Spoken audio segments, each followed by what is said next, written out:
Olá pessoal, eu sou o professor João Nunes da Silva, com doutorado em Comunicação e Cultura Contemporânea, mestrado em Sociologia e graduação em Ciências Sociais com licenciatura e bacharelado. Vou estar com vocês durante esses 6 encontros sobre a sociologia das organizações. Então, a nossa primeira aula, ela trata da sociologia, do seu objeto de estudo e da sua relação com as organizações. O que é a sociologia? A sociologia ela é uma ciência da sociedade que ela surge a partir das demandas da sociedade, principalmente com os processos como a Revolução Industrial e a Revolução Francesa. Mas a base da sociologia, se você estudar um pouquinho mais, você vai perceber que a base da sociologia vai se apresentar lá na Grécia Antiga, com os primeiros filósofos que buscaram entender o que acontecia na sociedade e contribuíram, inclusive, bastante para o conhecimento científico. E aí nós vamos ter a influência de autores, filósofos como Sócrates, Platão e Aristóteles, principalmente o Platão e o Aristóteles, que vão construir um aparato teórico e metodológico para a análise científica, vamos dizer assim, das coisas, que também vão ser estudadas coisas como a sociedade.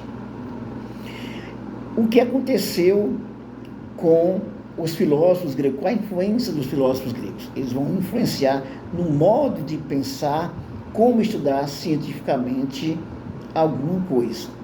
E aí temos várias discussões sobre, por exemplo, se o conhecimento ele surge a partir da experiência ou se ele acontece, você já nasce com o conhecimento. Se o conhecimento é inato ou se ele se dá pela experiência. Essa questão da experiência, ela está relacionada ao que se chama de empirismo. É a partir do uso racional que o ser humano faz que ele vai estudar, vai buscar elementos concretos para entender melhor as coisas que acontecem na sociedade. Portanto, vamos ter vários estudiosos do empirismo, como vamos ter aqueles que são, digamos assim, contrários ao empirismo, uma metodologia de estudo sobre alguma coisa. Mas aí o empirismo, podemos dizer que o empirismo ele supera o inatismo, porque se você faz a seguinte pergunta: por que o limão é azedo? Ou melhor dizendo, o limão ele é doce ou ele é azedo? Você só sabe disso, você só sabe de fato se você provar. Não adianta simplesmente alguém dizer, você precisa provar. Então, é pela experiência que se dá o conhecimento. Durante um longo tempo na sociedade, principalmente a partir do século XVI, nós vamos ter o Renascimento, que vai ser a forma de pensar sobre as coisas, fora do controle da igreja, e aí vai dar margem para o uso racional cada vez maior sobre todas as coisas que envolvem o ser humano na sociedade. O Renascimento vai ser um movimento artístico, cultural, científico, que vai criar uma nova perspectiva de mundo fora do controle ou do olhar da religião. Então nós vamos, ao longo do tempo, aprendendo que usar a razão é se conhecer cada vez mais. Por exemplo, teve um filósofo chamado René Descartes, fundador do método cartesiano, muito famosa, que ele diz o seguinte: penso, logo existo.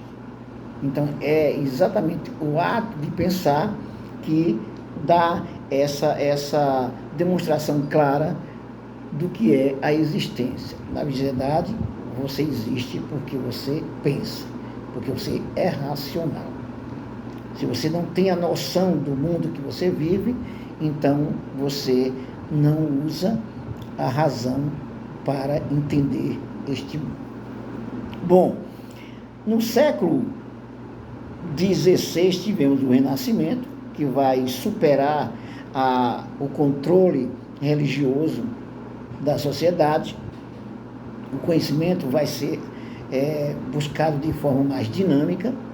E aí, no século XVII, esse conhecimento ele vai ser cada vez mais aprofundado com o uso da razão, que vai ser chamado de iluminismo. Aí vamos ter vários estudiosos, teóricos iluministas, que vão dar várias contribuições sobre a política, sobre a economia, sobre todas as coisas que, digamos assim, incomodam o ser humano e que esse ser humano, esse indivíduo, busca respostas concretas. No século XVII tivemos, então, o iluminismo, e que os teóricos do iluminismo vão influenciar o século seguinte ou os séculos seguintes, como é o caso das revoluções como a industrial, que vai mudar toda a estrutura da sociedade, o modo do ser humano se comportar, e vamos ter a Revolução Francesa, que vai ser a revolução política, que vai por abaixo o regime monárquico, absolutista, feudal, e você vai ter agora um regime republicano, se instala a república e os parlamentos. Bom, com o processo da Revolução Industrial, a sociedade ela se torna muito mais dinâmica, as cidades inchadas, as pessoas procurando formas de viver melhor. Vamos ter o inchaço das cidades, vamos ter a necessidade de estudo científico da sociedade para poder se ter o controle, para planejar ações no sentido de resolver os problemas que surgem. E aí é onde entra o pensamento do Auguste Comte, que foi um filósofo francês, criador do positivismo. Comte vai chamar de positivismo essa conduta científica baseada na objetividade, que é aquilo que você é capaz de demonstrar com clareza, baseado também na neutralidade. Você tem que ser neutro para estudar cientificamente a sociedade, né? Não tem interferências, por exemplo, de sentimentos, de crenças. E também o positivismo, ele vai se estabelecer na sociedade, né, como uma forma de análise da sociedade, se baseando nas chamadas leis naturais, ou leis da natureza. Lei natural significa um termo que podemos dizer da seguinte forma: tudo aquilo que se repete e que demonstra que há uma causa para ele acontecer. Ele vai se repetir, vai se perpetuar. Se você pensar, por exemplo, olha, uma água que você aquece e depois de estudos, depois de pesquisa, chega a 100 graus, né, ela vai evaporar. Toda vez que você aquecer uma água que ela chega a 100 graus Celsius, que foi o descobridor dessa questão aí, então você tem um processo de evaporação.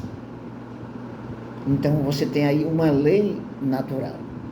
O que foi que o Celso fez? Ele descobriu, a partir inclusive da experiência, ele descobriu que quando se chega a 100 graus Celsius, seja em qualquer lugar que você estiver, a água ela começa a evaporar até sumir no ar. Então aí você tem uma lei natural.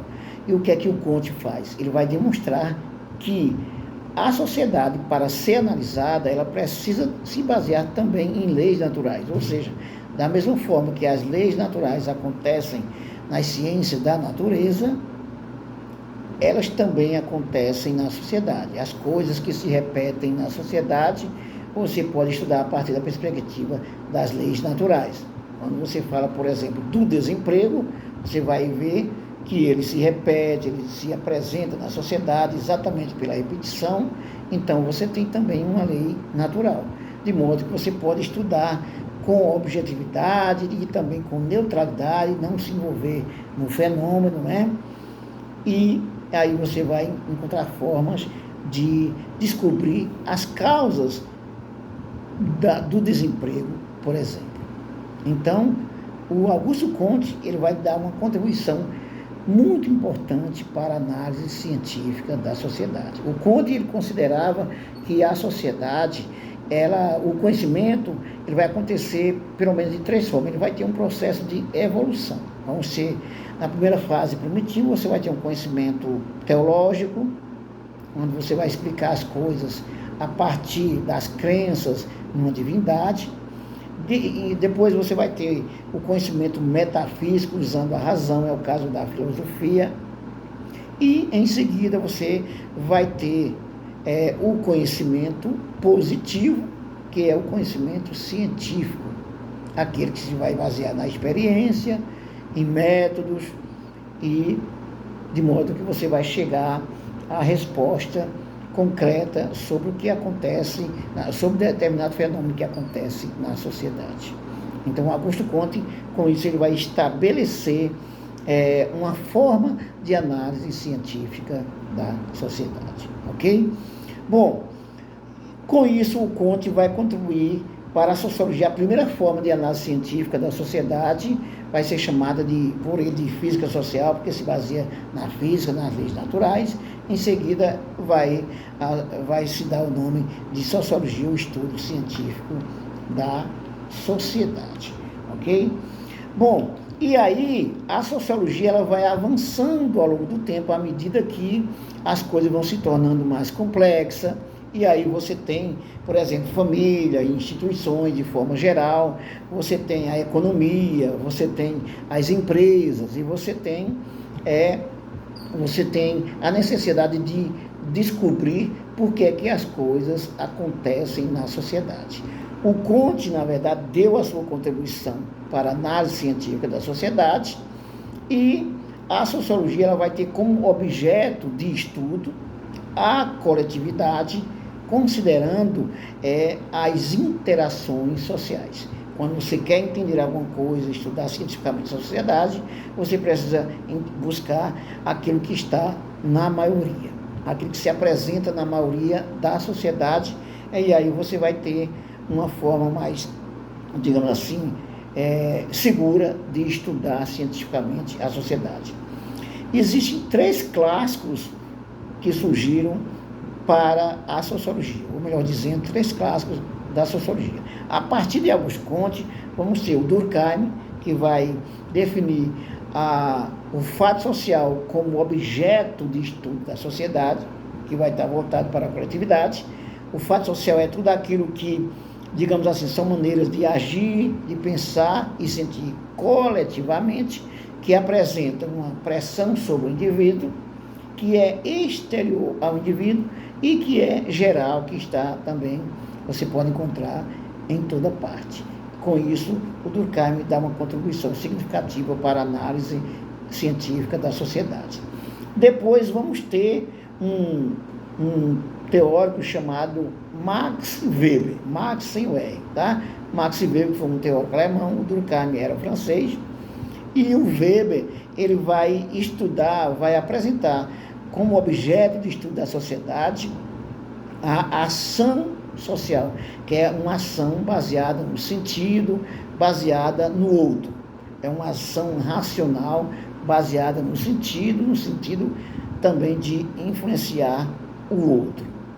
E aí, o que é que o Weber faz? Ele mostra que para analisar cientificamente a sociedade, em vez de você olhar para o que acontece, digamos, de forma geral, ele vai buscar na subjetividade, né, no elemento da subjetividade, na motivação, o que leva o indivíduo a agir de tal forma que vai resultar concretamente na sociedade, se materializa numa coletividade. Por exemplo, o Weber, ele fez a seguinte pergunta: será que o protestantismo que se desenvolveu na Europa, ele também tem uma relação com o capitalismo?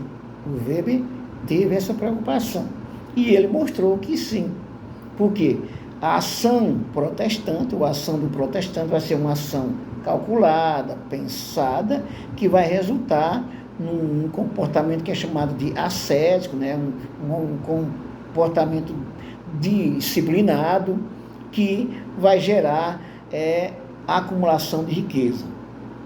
Não à toa que o capitalismo vai se desenvolver exatamente nos países protestantes.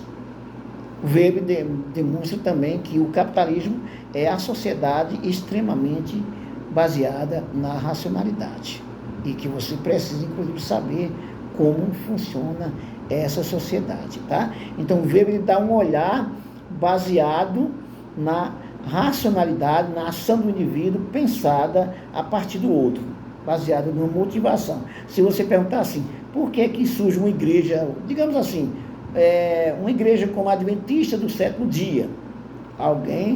Você pode não acreditar nessa história de sétimo dia, mas tem pessoas que acreditam e que, a partir da sua fé, do seu modo de pensar, se reúnem e aí fazem uma igreja ou se fazem presente numa igreja e cumprem suas obrigações. Então aí você tem uma ação racional, uma ação pensada, ok? É uma análise qualitativa da sociedade baseada no motivo da ação. Vai dizer assim, em vez de olhar para o que está acontecendo na maioria, preciso saber o que está acontecendo na maioria. Você pode até pensar assim, mas quais os motivos que levam determinado fenômeno ou fato a acontecer? Então, aí você tem a resposta na ação pensada. E ele diz o seguinte, que a ação social, ela pode ser dividida em quatro, vamos dizer, apresenta quatro formas. Uma ação baseada na tradição, uma ação baseada no afeto, uma ação racional baseada no valor e uma ação racional baseada na finalidade. Se você, por exemplo, estuda administração, você estuda baseado numa finalidade. Digamos, você precisa ter um curso superior e escolheu a administração. Então, o que motivou você foi a finalidade de ter um curso superior. Uma ação racional baseada no valor, você pode pegar esse mesmo exemplo do curso e dizer assim, olha, eu escolhi a administração pública porque eu acredito nisso, porque isso é importante para a sociedade. Então, não interessa se outra pessoa não dá valor ao curso de administração pública, mas você escolheu a administração pública baseada exatamente num valor, atribuindo um valor. Bom, a ação baseada no afeto é aquela ação baseada num sentimento. Por exemplo, você tem o amor e você tem o ódio. Da mesma forma que você tem um beijo, você tem também uma agressão. São ações que acontecem baseadas no afeto. E a ação tradicional é aquela que se repete a partir da tradição. A partir da tradição. Se você disser assim, olha, eu escolhi fazer medicina porque na minha família, meus pais, meus irmãos, eles seguem essa tradição. Então, por isso que eu escolhi também fazer medicina. Ou administração também, você pode pensar isso, ou como qualquer um outro curso. Então, o Weber vai mostrar que a ação pensada a partir do outro, né? Você faz alguma coisa porque o outro pensou ou que você quer influenciar o outro. Então, é isso que vai gerar, por exemplo, o mercado, o Estado, a igreja, as instituições sociais, as relações sociais. Bom, e o terceiro teórico clássico chama-se Karl Marx, que vai ser um teórico que vai se basear nas relações de trabalho e vai ser um crítico do capitalismo. Ele era um filósofo alemão, também economista, formado também em direito, e ele teve a preocupação, do ponto de vista econômico, de entender como a sociedade capitalista ela se construiu, como é que essa sociedade se apresenta. E aí ele vai demonstrar que a sociedade capitalista ela vai se basear no lucro, mas antes do capitalismo você teve o modo de produção primitivo, depois o escravismo e o feudalismo, para chegar ao capitalismo. Então, o Marx vai dizer que o capitalismo esse modo de produção capitalista que se torna presente na sociedade se baseia no lucro, se baseia na exploração. Ele vai trabalhar com o conceito de classe social, o conceito de mercadoria, conceito de mais-valia. A mais-valia para Marx significa o quê? Significa essa forma de se trabalhar, a forma como se trabalha, e que grande parte do tempo exercido pelo trabalhador não é paga pelo capitalista. Ele vai chamar de mais-valia. Por exemplo, você trabalha 8 horas, mas em 4 horas você produz o suficiente até para riqueza do empregador, não é, do patrão, enquanto que as outras 4 horas vão servir somente para o capitalista. Então ele explora, ele não paga o que é justo. Então o Marx ele vai estabelecer uma análise crítica, como forma de analisar criticamente a sociedade. Bom, e para finalizar, nós temos a sociologia das organizações, como vão ser outros tipos de sociologia, como a sociologia da família, sociologia do esporte, e a sociologia das organizações vai ser a sociologia que vai se basear também no estudo da coletividade, considerando tudo o que acontece, por exemplo, numa empresa, numa organização social.